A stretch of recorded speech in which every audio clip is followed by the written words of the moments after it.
Hello बच्चों, आज मैं तुम्हें इस वर्किंग मॉडल के द्वारा पाचन तंत्र के बारे में बताऊंगी। तो बच्चों, तुम सभी जानते हो कि हमें भोजन करना क्यों आवश्यक है, क्योंकि भोजन से ऊर्जा मिलती है।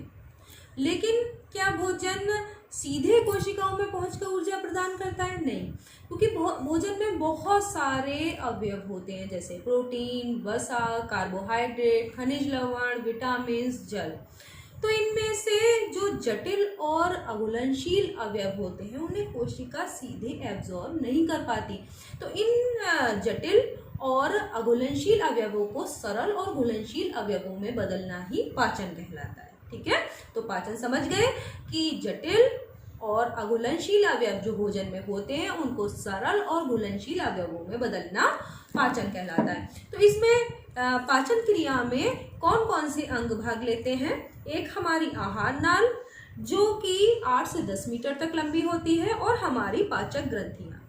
अब हम देखेंगे कि पाचक ग्रंथियों में कौन कौन सी ग्रंथियां हैं और आहार नाल में कौन कौन से अंग शामिल होते हैं। तो आहार नाल में मुख गुहा, जहां से हम भोजन ग्रहण करते हैं। उसके बाद हमारी ग्रसनी, उसके बाद ये ग्रास नली, पीला भाग जो दिखाई दे रहा है वो हमारा आमाशय है। उसके बाद ये छोटी आंत जो कि 6 मीटर तक लंबी होती है। उसके बाद ये बड़ी आंत जो 1.5 मीटर तक लंबी होती है। उसके बाद मलाशय और मलद्वार। तो ये सब आहार नाल के अंग हैं। उसके बाद जो हमारा ये आता है पोर्शन, जिसमें कि है हमारी पाचक ग्रंथियां। तो पाचक ग्रंथियों में ये है लीवर, जो कि शरीर की सबसे बड़ी ग्रंथि होती है, यानी यकृत। ठीक है, उसके बाद ये आता है हमारा पित्ताशय, जिसको गॉल ब्लैडर बोलते हैं। ये अग्नाशय, जिसको कि हम पैंक्रियाज बोलते हैं। तो ये तीनों जो हैं वो ग्रंथियां ये पाचन में सहायक होती हैं। अब हम देखेंगे कि हम जब मुंह में भोजन को ग्रहण करते हैं तो वो किस प्रकार से पचता है। तो सबसे पहले भोजन मुख गुहा में आता है और वहां पर दांतों द्वारा चबाया जाता है। जब हम दांतों से चबाते हैं तो हमारी लार ग्रंथियों से, जो कि मुंह में होती हैं, जो है लार निकलती है, जिसको स्लाइवा बोलते हैं। तो वो लार जो है वो भोजन में मिल जाती है। उसमें क्या होता है कि एक जो है टाइलिन नाम का एंजाइम होता है, वो कार्बोहाइड्रेट का पाचन करता है और वो कार्बोहाइड्रेट को ग्लूकोज में बदल देता है। इसीलिए जब हम रोटी को ज़्यादा देर तक चबाते हैं तो वो मीठी सी लगती है।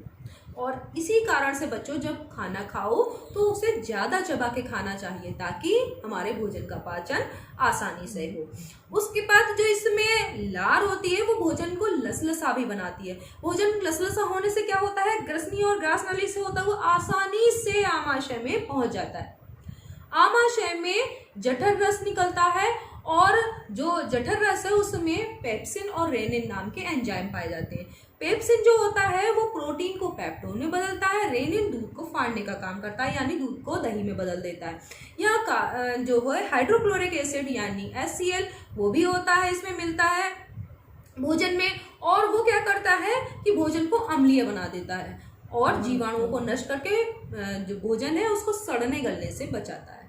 ठीक है, अब जो यहाँ भोजन का पाचन होता है आमाशय में, वो पूर्ण पाचन नहीं होता, अर्ध पाचन होता है। जो अध पका हुआ, वो पचा हुआ भोजन होता है, यहाँ से जो अध पचा हुआ भोजन है वो कहाँ जाता है? छोटी आंत में। छोटी आंत में ही भोजन का पूर्ण पाचन होता है। भोजन यहाँ बहुत लंबे समय तक रहता है। और यहाँ पे क्या होता है कि ये जो पित्ताशय है, जिसको गॉल ब्लैडर बोलते हैं, पित्ताशय से पित्तरस और अग्नाशय से अग्नाशयी रस भोजन में मिल जाते हैं। और जो पित्तरस है वो क्या करता है कि वसा का पाचन करता है। और जो अग्नाशय से अग्नाशयी रस है उसमें एक ट्रिप्सिन नाम का एंजाइम होता है, जो कि प्रोटीन को पेप्टोन और अमीनो एसिड में बदल देता है। तो इस प्रकार से समझ में आया कि छोटी आंत में हमारे वसा का भी पाचन होता है और प्रोटीन का पाचन होता है। इसमें या जब छोटी आंत में भोजन पूर्ण रूप से पच जाता है तो वो तरल अवस्था में आ जाता है। और जो छोटी आंत की भीतरी सतह है तो उसमें उंगली जैसी उभार संरचनाएं होती हैं, जो कि इस तरल जो भोजन है उसको अवशोषित कर लेती हैं, और इसी प्रक्रिया को कहते हैं अवशोषण। फिर वो भोजन जो है जो तरल अवस्था में है उसको कोशिकाएं एब्जॉर्ब करके और उससे शरीर की वृद्धि और अन्य जैविक क्रियाओं में काम में लाती है। उस क्रिया को कहते हैं स्वांगीकरण। फिर ये जो वेस्ट अनुपयोगी जो भोज्य पदार्थ बचते हैं वो क्या होते हैं, हमारे छोटी आंत से बड़ी आंत में आ जाते हैं, जो कि 1.5 मीटर लंबी होती है। वो क्या करती है कि इन अपशिष्ट पदार्थों में से जल का अवशोषण कर लेती है और बाकी सेमी सॉलिड जो भोज्य पदार्थ हैं, जो अनुपयोगी हैं, अपशिष्ट हैं, वो जो है वो मलाशय में एकत्र हो जाते हैं, जिसे मलद्वार द्वारा निकाल दिया जाता है। ये क्रिया कहलाती है, जो मलद्वार द्वारा जो मलाशय में एकत्र अपशिष्ट होता है उसको मलद्वार द्वारा निकालना वही क्षेपण कहलाता है। ठीक है, तो जो भोजन को मुंह में लेना, उसमें चबाना, ये कहलाता है अंतर्ग्रहण। और फिर ये पाचन, फिर यहाँ छोटी आंत में अवशोषण, कोशिकाओं द्वारा इस अवशोषित तरल पदार्थ को जैविक क्रियाओं के लिए चलाने के लिए काम कर लेना, वो कहलाता है स्वांगीकरण और ये है बहिक्षेपण। ठीक है, तो तुम्हें समझ में आ गया होगा कि पाचन की क्रिया किस प्रकार से हमारे शरीर के अंदर होती है। चलो अब इसको एक प्रैक्टिकल के द्वारा देखते हैं।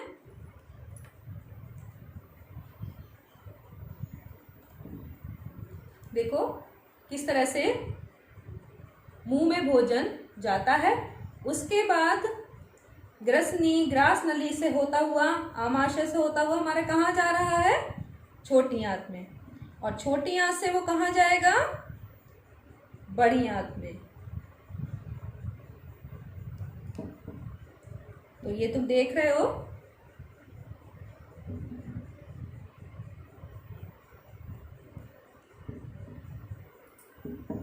देखो भोजन किस तरीके से धीरे धीरे आमाशय में जाता है और आमाशय से फिर किस में जाता है, छोटी आंत में, और देखो छोटी आंत से फिर कहाँ जाएगा, जो अपशिष्ट है वो बड़ी आंत में। ठीक है, तो तुम्हें अब ये प्रक्रिया पूरी तरीके से समझ में आ गई होगी। तो अब फिर से एक बार रिवाइज कर लेते हैं कि भोजन के पाचन में कौन कौन से अंग भाग लेते हैं, हमारी आहार नाल और हमारी पाचक ग्रंथियां। तो पाचक ग्रंथियों में कौन कौन सी हैं, लीवर और हमारा गॉल ब्लेडर और हमारा पैनक्रियास। लीवर को यकृत बोलते हैं और गॉल ब्लेडर को पित्ताशय और पैनक्रियास को अग्नाशय। ठीक है, तो अब ये पूरी प्रक्रिया समझ में आ गई होगी कि पाचन कैसे होता है और पाचन हमारे शरीर के लिए क्यों आवश्यक है। तो बच्चों जब भी भोजन करो तो खूब चबा चबा के भोजन करना चाहिए, ताकि ज़्यादा मात्रा में लार मिले उस भोजन में और पाचन सुगमता पूर्वक हो। और एक बात और भी है कि जब हम कोई टेस्टी भोजन करते हैं ना, तो उसमें क्या होता है कि ये पाचक ग्रंथियाँ ज़्यादा एक्टिव हो जाती हैं। जब उसे सूंघते हैं, जब बहुत सामने हमारे बहुत ही अच्छा भोजन आता है, तो क्या होता है कि हमारे मुंह में लार आने लगती है और हमको मतलब देखते ही अच्छा लगने लगता है। तो क्या होता है, ये पाचक ग्रंथियाँ जो हैं वो ज़्यादा एंजाइम निकालने लगती हैं, तो हमारा भोजन का पाचन आसानी से हो जाता है। जब कोई हम स्वादहीन भोजन देखते हैं तो हमारी भूख मर जाती है, क्योंकि ये जो ग्रंथियां हैं वो एंजाइम साबित नहीं करती। ठीक है, तो अब तुम्हें ये सब समझ में आ गया होगा। धन्यवाद।